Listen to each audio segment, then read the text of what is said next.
Hi! Ayan. Prepare natin ang mga chocolate ng para sa mga batang bata-bataan. Ayan guys.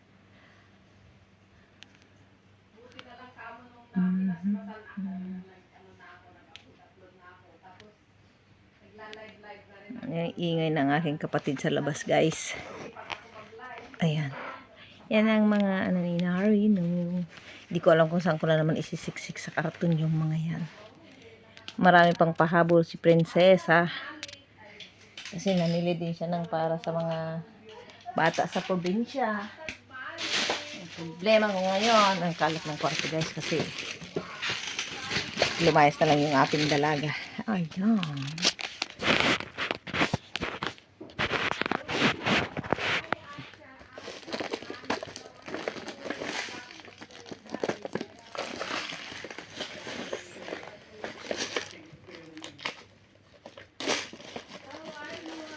Ay, bahala na lang si Tita Lenlen dyan. Mag-arrange, maghati-hati. Basta yung mga sneakers, may mga pangalan na yan. Kasi may pupuntahan na yan. Oh my God guys. Hindi ko alam. Sabi ko kasi ano na lang. Agaan nilang mamili. Sabi ko sa kanila magsarili sila ng box. Kasi hindi pwedeng makisabay sila sa akin dahil dami ko talagang yan. Ayan guys. Oh, punong-puno na yung box ko. Saan ko pa isisiksik dyan? Yan yung bag ng aming sister kay Marites. Her dress. Yan guys.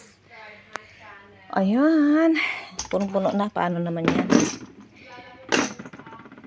Yan siya guys. Oh.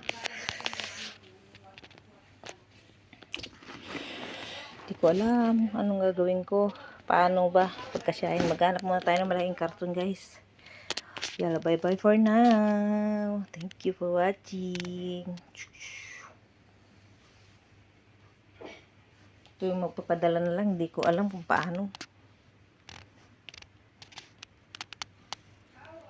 Kasama naman lang ng loob kasi kung may hindi malibibigyan.